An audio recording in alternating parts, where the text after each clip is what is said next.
स्वर्ग पर अपनी विजय घोषित करने में विलंब क्यों? विलंब नहीं शंखचूड़, प्रतीक्षा है मुझे। उस क्षण की प्रतीक्षा जब इन देवताओं को यह समझ में आएगा कि उनके महादेव तो पलायन कर चुके हैं, उनका परित्याग कर चुके हैं और अब उनकी सहायता करने कोई नहीं आने वाला। तब ये देवता आत्मसमर्पण करेंगे और तब इस विजय का स्वाद और भी मीठा होगा। तुम देखना मेरे मित्र।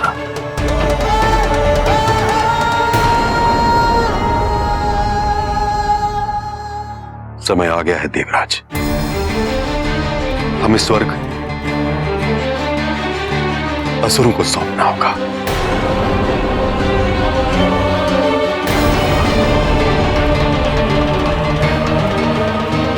जिस व्यक्ति ने हम दोनों के बीच अविश्वास उत्पन्न कर फूट डालने का प्रयास किया था शंखचूड़, अब उसके लज्जित होने का समय आया है। तुम देखना, ये इंद्र शीघ्र ही अपनी पराजय हमारे समक्ष स्वीकार करेगा।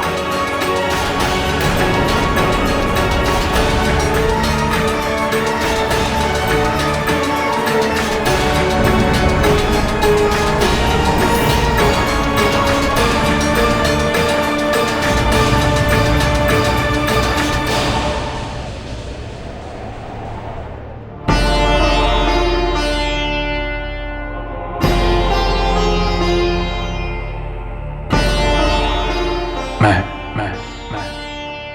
अपनी पराजय स्वीकार कर स्वर्गलोक तुम्हें सौंपता।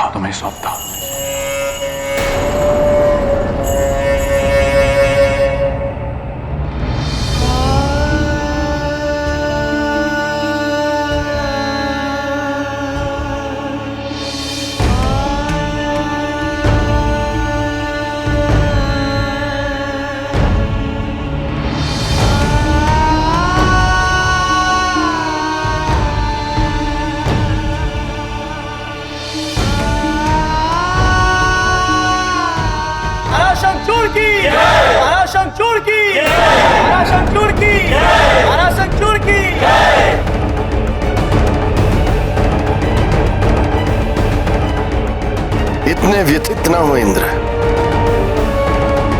ये तुम्हारे अपने कर्मों का फल है।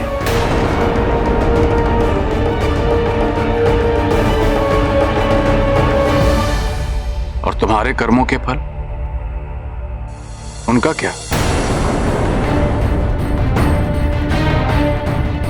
निगस का नारायण को निगलना,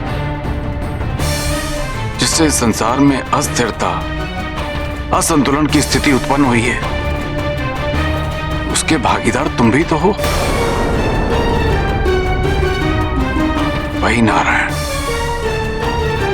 जो तुम्हारी पत्नी तुलसी के आराध्य है। यदि मैं तुम्हारे स्थान पर होता ना, तो मुझे इस कर्म की अधिक चिंता होती और उस कर्म के फल की तुलना में मेरी पराजय तो कुछ भी नहीं है शंखचूड़।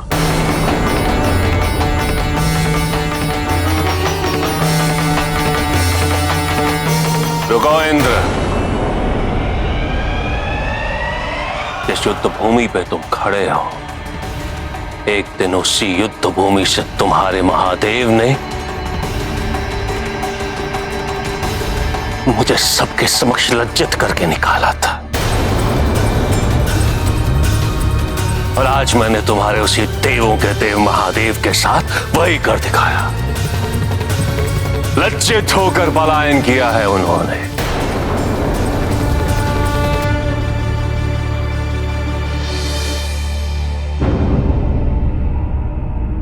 समस्त लोकों में विनाश की स्थिति उत्पन्न करने के पश्चात भी तुम में तनिक भी आत्मग्लानि नहीं है। देखो लोहितांग, देखो अपने आप को। तुम प्रतिशोध में, अहंकार में कितने अंधे हो चुके हो। मैं अभी इसी क्षण अपने मित्र शंखचूड़ महाराज शंखचूड़ को स्वर्ग का राजा घोषित करता हूं।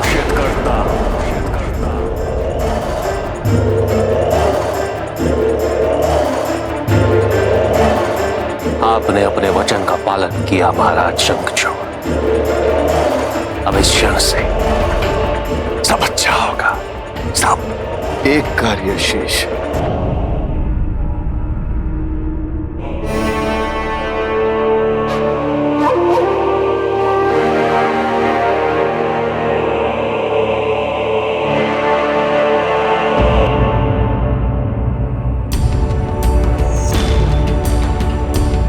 गुरु पक्ष के हों या विपक्ष के, दोनों को बराबर सम्मान मिलना चाहिए। आपको यह ज्ञात होना आवश्यक है कि मेरे मन में आपके लिए बहुत सम्मान है। इंद्र से युद्ध और स्वर्ग पे विजय पाने में मेरा व्यक्तिगत लाभ नहीं था। मैं तो मात्र वचन की पूर्ति कर रहा था, धर्म का पालन कर रहा था। यदि मेरे शब्दों या कर्मों ने भूल कर भी आपको कष्ट पहुंचाया है तो मैं क्षमा चाहता हूं। आज स्वर्ग का दायित्व संभालने से पूर्व मैं उनसे आशीर्वाद की प्रार्थना कर रहा हूं जिन्होंने कल्पों से इस सिंहासन की मान मर्यादा हेतु स्वर्ग के राजाओं का मार्गदर्शन किया है। मैं तो मात्र आपको यही आशीर्वाद दे सकता हूं कि इस सिंहासन का मान रखिएगा, इसकी मर्यादा बनाए रखिएगा। सदा स्मरण रखिएगा, आप केवल नाम से राजा हैं। आपका धर्म तो केवल सेवा करना ही है। इस सिंहासन की शक्तियों से भ्रष्ट नहीं होइएगा।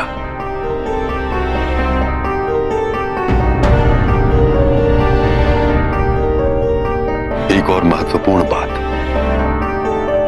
कभी भी अपना विवेक खोकर ऐसे निर्णय न लीजिएगा जिनके लिए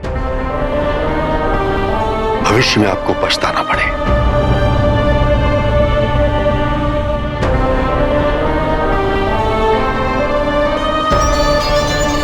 महाराज शंखचूड़ का राज्याभिषेक आज ही होगा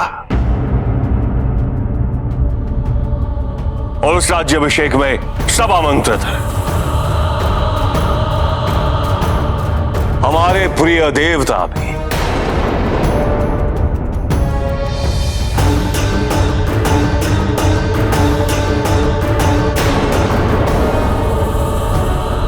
अब हम सबका यहां से प्रस्थान करना ही उचित है।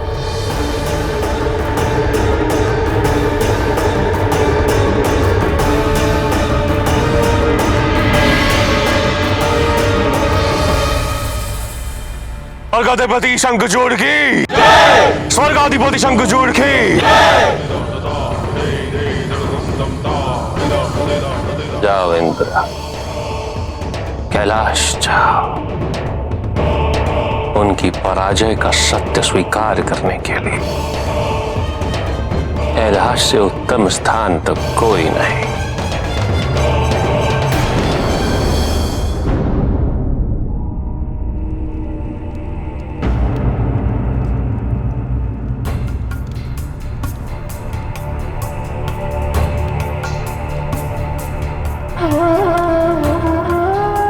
मां व्यथित है गणेश, चिंतित है, किंतु अपनी भावनाएं व्यक्त नहीं करना चाहती।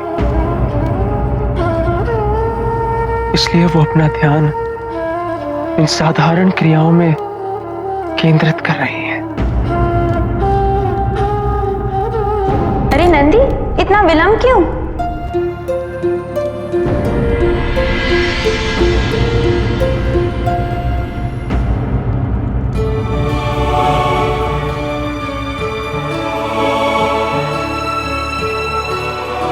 सर्वत्र अंधकार ही अंधकार है। पहले किसी भी संकट से उबारने के लिए पितृदेव उपस्थित थे, किंतु अब कहां जाए माता, क्या करें?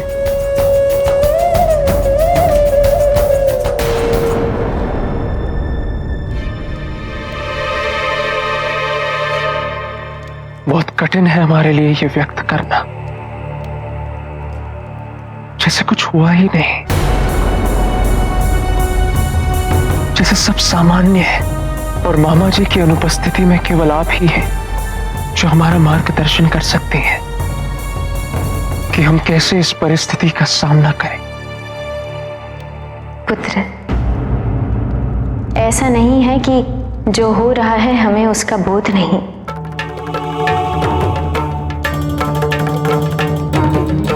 इन साधारण दिखने वाली क्रियाओं का महत्व है, आवश्यक है ये, इसलिए तो हम ये कर रहे हैं। वो आदि शक्ति है, उनका कोई भी कृत्य अकारण नहीं होता है और साधारण भी नहीं होता है। यदि उनकी प्रतिक्रिया स्पष्ट नहीं हो रही है तो उसके पीछे कोई ना कोई कारण अवश्य होगा।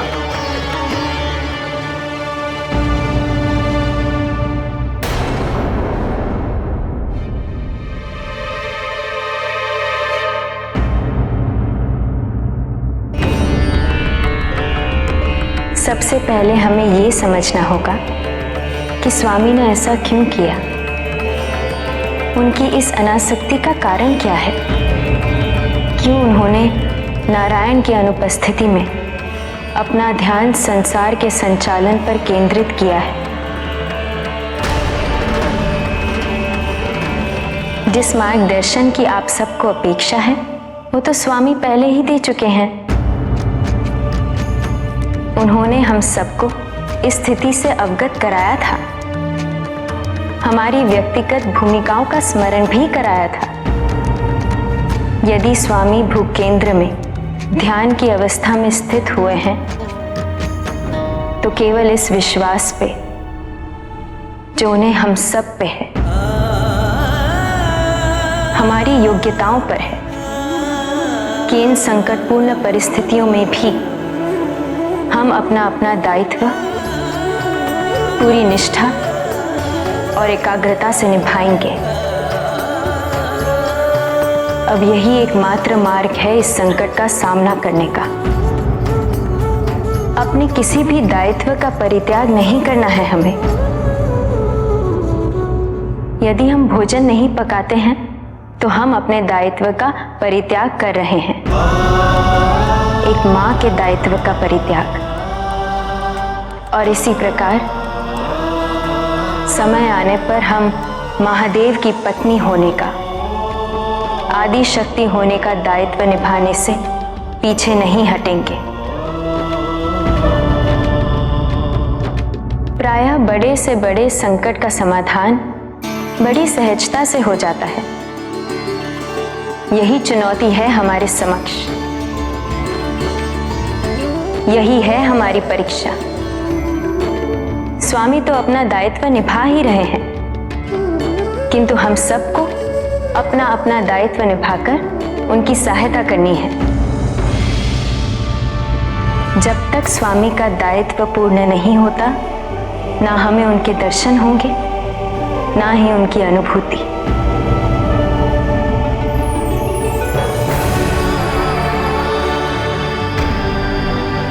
तो अब क्या हम अपने दायित्वों का निर्वाह पुनः आरंभ कर सकते हैं?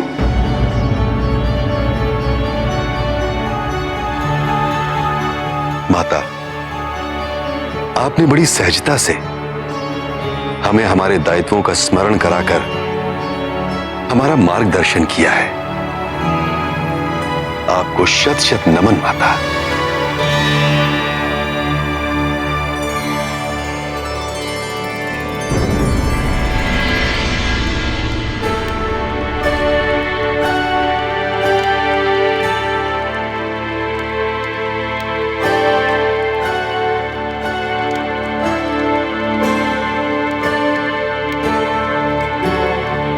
शिव की शक्ति इस संकट में अपने दायित्वों की पूर्ति हेतु तत्पर है। देवी लक्ष्मी और देवी सरस्वती के साथ हम संसार में ऊर्जाओं का संतुलन पुनः स्थापित करने का मार्ग ढूंढेंगे स्वामी, और आपको शीघ्र अति शीघ्र वापस लाएंगे ताकि आप लौटकर भ्राता नारायण को वापस ला सकें। निघस, जिसके कारण ये सब कुछ हुआ है, आपका भ्रमित भक्त है वो, और उसे शीघ्र अपनी भूल का आभास होगा।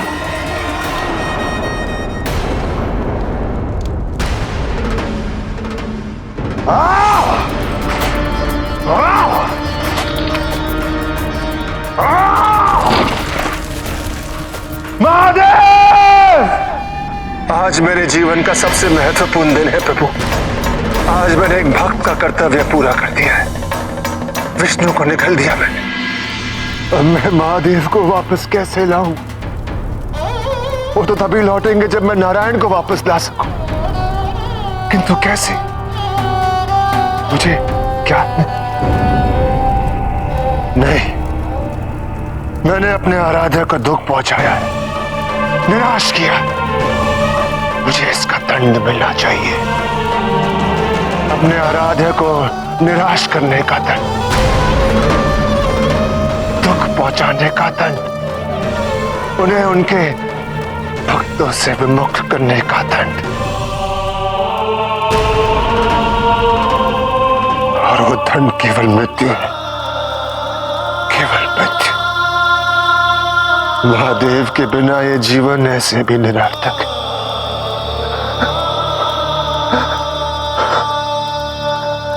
महादेव, महादेव, महादेव, मुझे क्षमा कर दीजिए महादेव। मैं पापी हूं, मैं मूर्ख हूं। मेरे किए का दंड मुझे दीजिए, अन्य भक्तों को नहीं। महादेव, क्षमा कीजिए। लौट आइए महादेव, लौट आइए, लौट आइए महादेव, महादेव।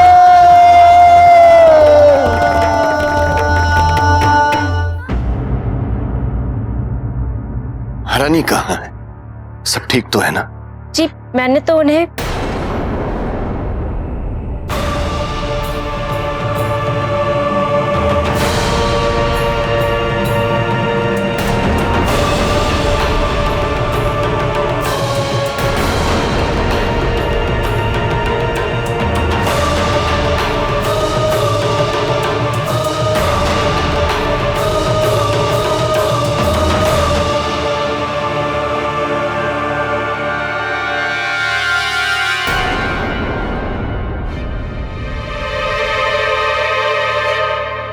असंख्य युद्धों में विजय के उपरांत मैं जब भी लौटा हूं, आप मेरा स्वागत करने हेतु पत्थरों पे मुस्कान, नेत्रों में गर्व लिए सदैव उपस्थित रहती थी, मेरी प्रतीक्षा करते हुए। सत्य कह रहे हैं आप स्वामी। प्रत्येक बार आपकी आरती करते हुए मैं आभार व्यक्त करती थी कि आप सुरक्षित लौटे, विजयी होकर लौटे। मैं अपना सौभाग्य मानती थी कि मेरा विश्वास, मेरी भक्ति, मेरे सतीत्व से परिपूर्ण ये रक्षा कवच आपको हर संकट में सुरक्षित रखने के लिए सक्षम रहेगा। और जानते हैं, मैं ये प्रार्थना किससे करती थी? अपने आराध्य से, नारायण से। और विडंबना देखिए स्वामी, जिनके लिए मैं अपने आराध्य से प्रार्थना करती थी, आज उन्हीं के कारण मेरे आराध्य इस संसार से ही लुप्त हो गए। अब आरती करते हुए किससे कामना करूं मैं? किसे धन्यवाद कहूं? किससे आपकी सुरक्षा के लिए प्रार्थना करूं मैं स्वामी? आपके हर विजय में मैं आज तक विजयी होती थी, किंतु आज आपके विजय में मैं पराजित खड़ी हूँ स्वामी। तुलसी, मैं नहीं स्वामी, मैं क्षमा चाहती हूँ कि मुझे आने में विलंब हुआ। आपने अपना कर्तव्य निभाया, अब मैं अपना कर्तव्य निभाऊंगी। स्वर्गाधिपति महाराज शंखचूड़ की, स्वर्गाधिपति शंखचूड़ महाराज की, स्वर्गाधिपति महाराज शंखचूड़ की।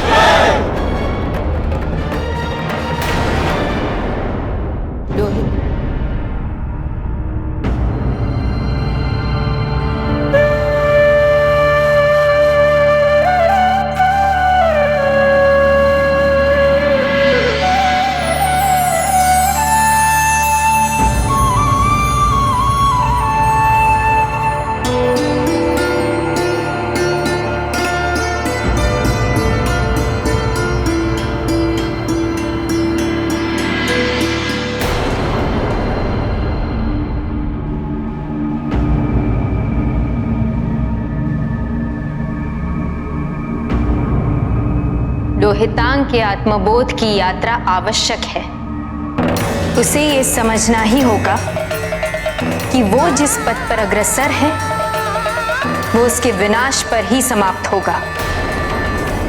यदि समय रहते वो संभल गया तो उसका उद्धार फिर भी संभव है,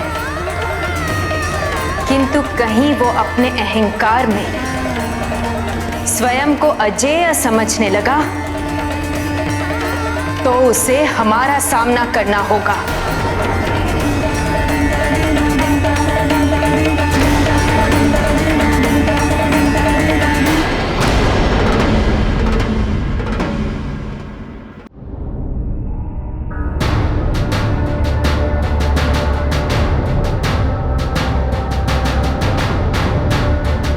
मैं कहता था ना शंखचूड़,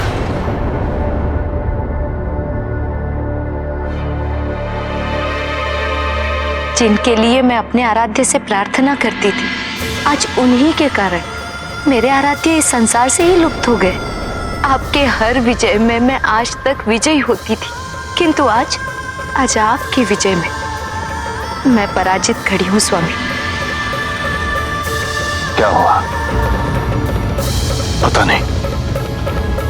ये जो कुछ भी हो रहा है ठीक है या नहीं? शंखचूड़, पर वो भैया, इतनी बड़ी विजय के उपरांत आपको ऐसा लग रहा है कि आरंभ से ही ये स्पष्ट नहीं था कि मैं करना क्या चाहता और क्यों? हाँ, तुमने तो आरंभ में ही सब स्पष्ट कर दिया था, किंतु मेरी चिंता समझो लोहितांग। यदि हम सफल हुए तो ठीक है, और यदि ना हुए तो क्या होगा? हमारे पास उस स्थिति का सामना करने की कोई दूसरी योजना भी नहीं है। सत्य कहा आपने मेरे मित्र, हमारे पास कोई दूसरी योजना नहीं है। जानते हैं क्यों? क्योंकि हमें किसी और योजना की आवश्यकता ही नहीं। देखिए अपनी सेना को, अपनी प्रजा को,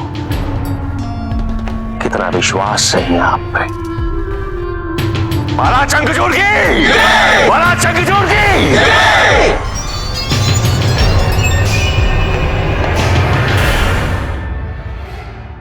कितना गर्व है इनके स्वरों में आपकी जय जयकार करते हुए। जानते हैं क्यों? केवल इसलिए नहीं कि आपने इनके लिए स्वर्ग पर विजय प्राप्त कर ली, नहीं, अभी तो इसलिए कि स्वर्ग पर विजय प्राप्त करने के पश्चात, इंद्र से आधिपत्य लेने के पश्चात, आप इंद्र के अन्याय को न्याय में परिवर्तित करेंगे। आप इन सबको समृद्धि की ओर ले जाएंगे, सम्मान की ओर ले जाएंगे। देखिए इन शास्त्र नेत्रों को जो आज केवल आपकी ओर केंद्रित है, केवल इस विश्वास के साथ कि केवल महाराज शंखचूड़ ही इन्हें संसार में वो स्थान दिलवाएंगे, वो अधिकार दिलवा सकते हैं जिससे ये सभी इतने वर्षों तक वंचित रहे। कैसे तोड़ सकते हैं आप इनके विश्वास को? ये विजय आपकी या मेरी नहीं है शंखचूड़, ये विजय है इन सभी असुरों की, और उन सभी असुरों की जिन्होंने अपने प्राणों का बलिदान दिया।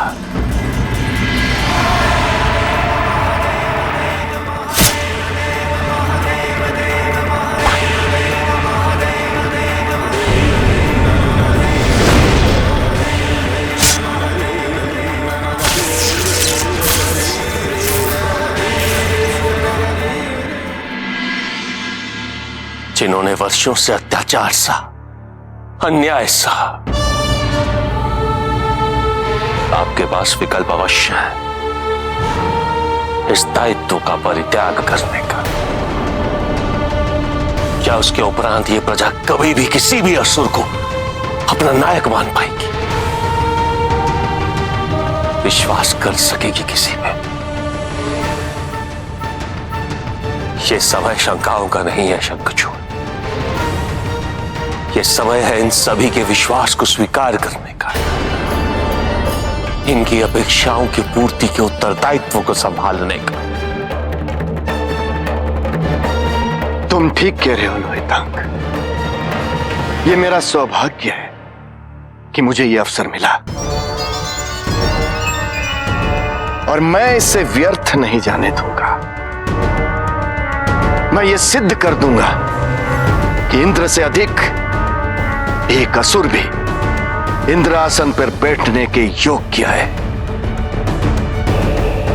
अवश्य। चलो लोहितांग।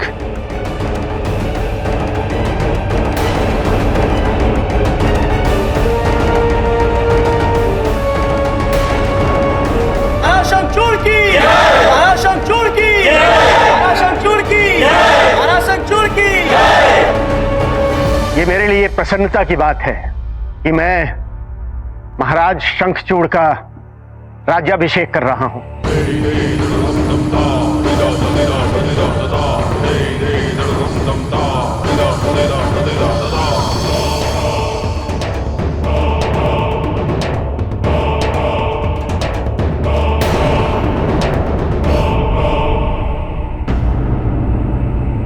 शंखचूड़ का इंद्रासन पर बैठना, पता नहीं इसका क्या निहित अर्थ है सबके लिए।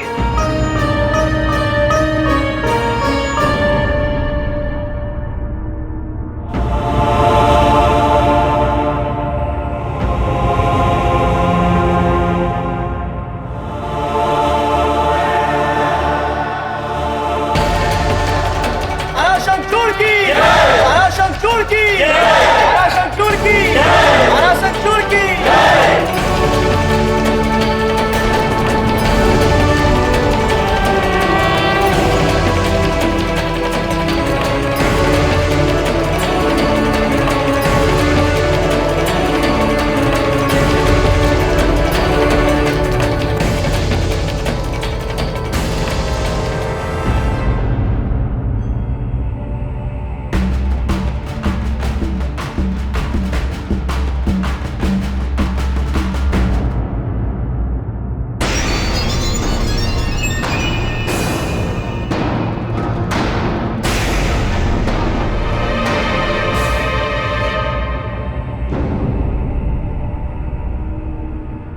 मेरे मित्रों, ध्यान से देखो इस सिंहासन और देखो कि कौन बैठा है इस सिंहासन पर। आज हमारे प्रिय महाराज शंखचूड़ की विजय ने हम सबको विजय दिलाई, और जानते हो हमारे महाराज शंखचूड़ की विजय में सबसे बड़ा योगदान किसका था? हमारे प्रिय देवों के देव महादेव।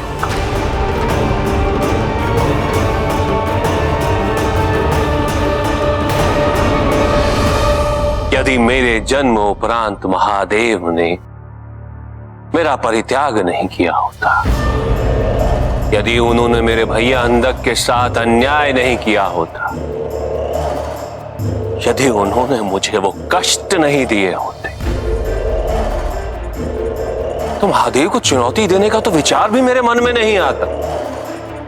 और ना ही कभी मैं उनसे युद्ध कर पाता, और ना ही मैं कभी पराजित होकर महाराज शंखचूड़ की शरण में जाता। धन्यवाद महाराज शंखचूड़, धन्यवाद।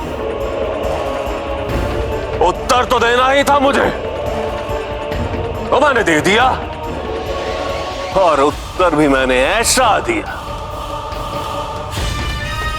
कि मैंने त्रिमूर्ति को ही खंडित कर दिया।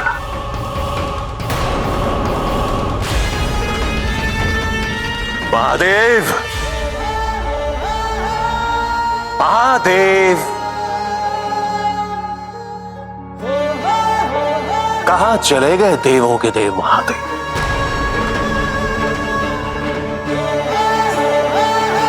क्षमा चाहता हूं, मुझे तो ये पूछना चाहिए कि कहां पलायन कर गए महादेव?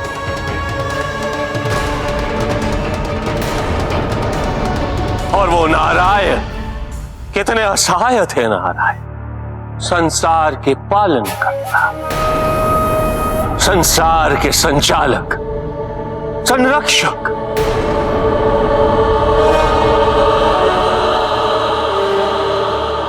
और उनकी रक्षा करने कोई नहीं आया, न महादेव, न लक्ष्मी, और ना ही नारायण की बहन देवी पार्वती। ये मिथ्या थी मेरे मित्रों कि केवल त्रिदेवों के बल पर ही ये संसार आश्रित है। गए तो गए,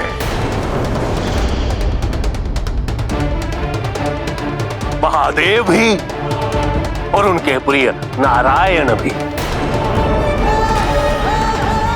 क्या हुआ? कुछ हुआ? कोई अंतर नहीं कहीं भी, सब तो सामान्य ही है। तो फिर उन्हें इतना महत्व दिया ही क्यों जाता?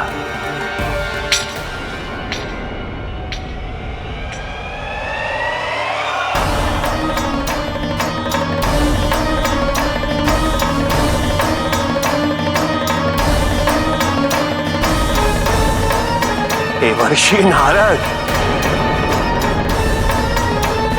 स्वागत है, स्वागत है देवर्षि।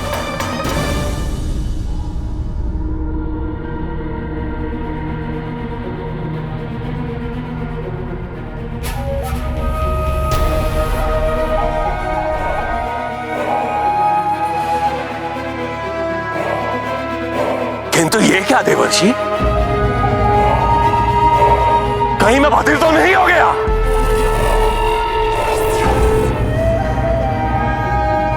स्वयं देवर्षि नारद का आगमन और नारायण नारायण की गूंज नहीं।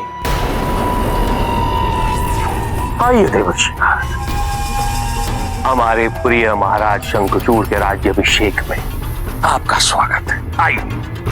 लोहितांग, मैं यहां तुम्हारे विजय का उत्सव मनाने नहीं आया। तो किस लिए आए हैं देवर्षि?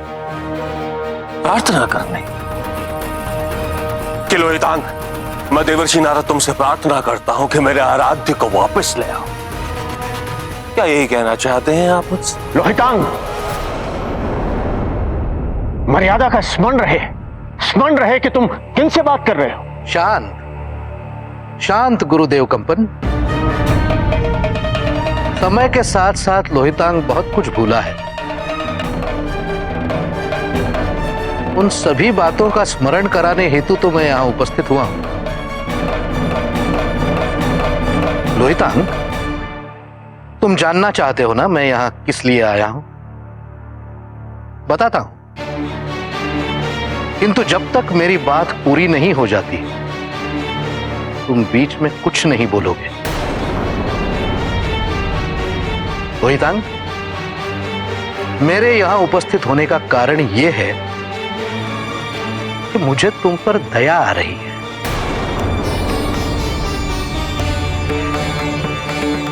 हाँ, एक समय था जब मैंने तुम्हें संगीत सिखाया था। गुरु था मैं तुम्हारा। तुम्हारी योग्यता का बोध हुआ था मुझे।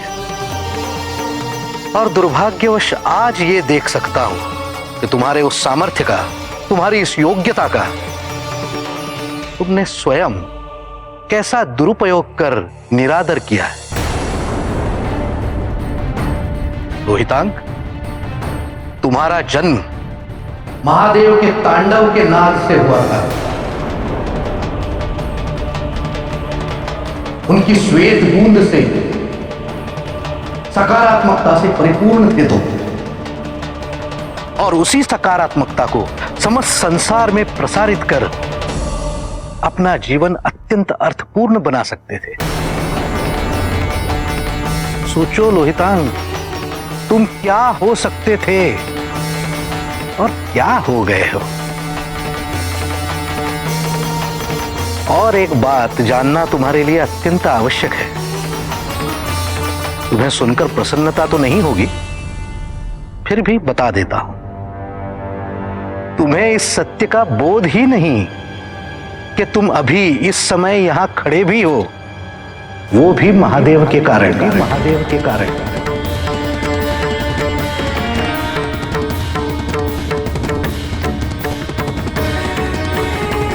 आश्चर्य हुआ ना, किंतु यही सत्य है।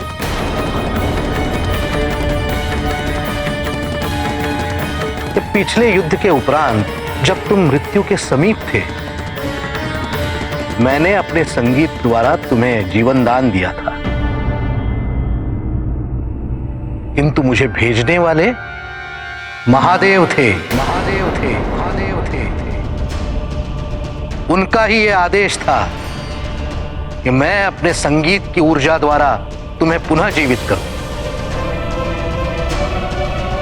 जिस विजय पर तुम्हें इतना अहंकार हो रहा है, वो विजय संभव ही नहीं हो पाती यदि तुम पर महादेव की कृपा नहीं होती। महाराज, एक शब्द और नहीं। मैंने कहा था बीच में मत बोलना। सत्य कड़वा होता है लोहिता, और इस कटु सत्य को स्वीकार करना तुमने तो सीखा ही नहीं है। और रहा प्रश्न मेरे आराध्य नारायण का, वो तो मेरे रोम रोम में बसते हैं। उन्हें मुझसे दूर करने का विचार भी अपने मन में मत लाना, अन्यथा अपने अयोग्यता के बोझ से लज्जित हो उठोगे। रोहितांग,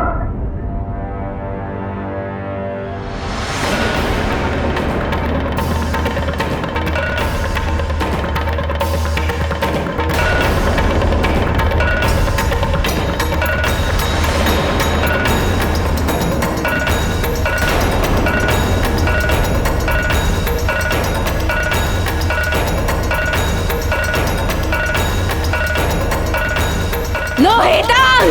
लोहितांग! लोहितांग!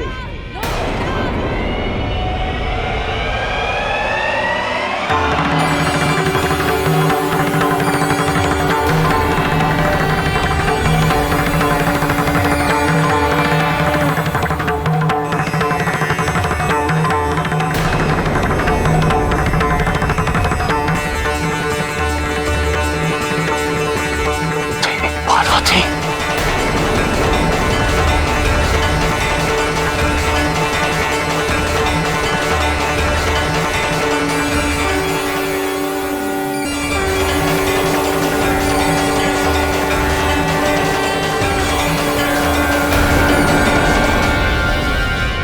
लोहितांग!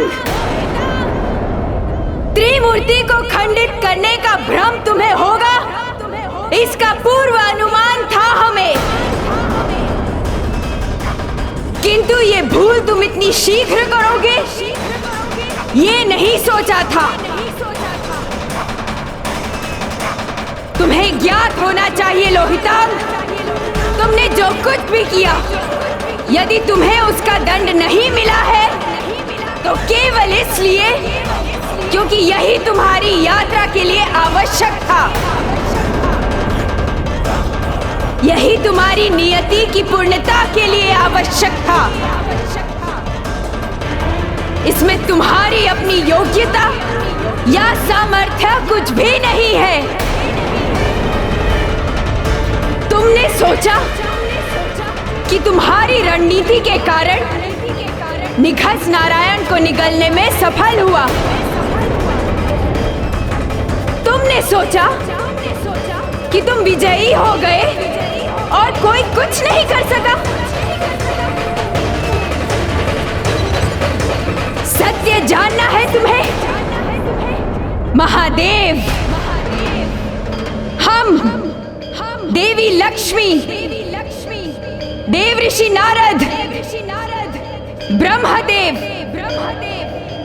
सबने स्वेच्छा से इसमें हस्तक्षेप नहीं किया, केवल इसलिए क्योंकि यही नारायण की इच्छा थी। नारायण ने स्वयं इस घटना के घटित होने का चयन किया था। श्राप की पूर्णता हेतु। और तुम तो केवल एक माध्यम थे, किंतु तुम्हें अपने अहंकार में कुछ नहीं दिख रहा।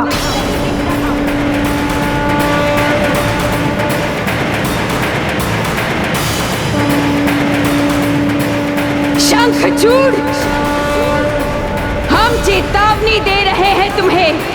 यदि तुमने इस पद का दुरुपयोग किया, यदि इसकी शक्तियों को अपनी स्वार्थ पूर्ति का माध्यम बनाया, तो इसका परिणाम अच्छा नहीं होगा।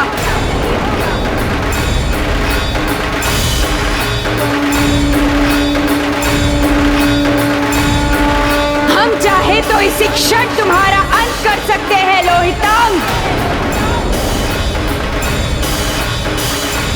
यदि पुनः तुमने अपनी मर्यादा का उल्लंघन किया, तो हम चेतावनी नहीं देंगे।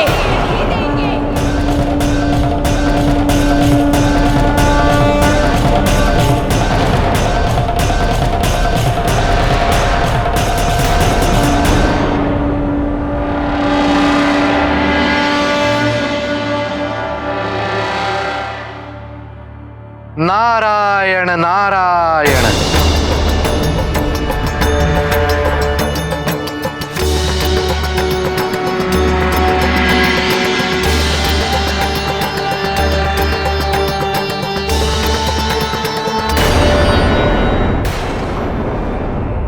शंखचूड़, आदिशक्ति के प्रकोप से लोहितांग कभी अनभिज्ञ है। मुझे भय है इस घटना से उत्तेजित होकर वो कोई अनुचित निर्णय ना ले रहे। काशी,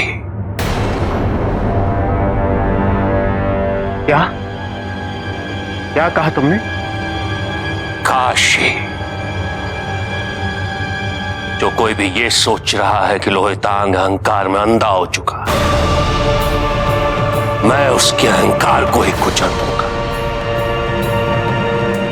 और उसके लिए सबसे पहले मैं आक्रमण करूंगा काशी पर। नाश कर दूंगा मैं महादेव की सबसे प्रिय नगरी का काशी।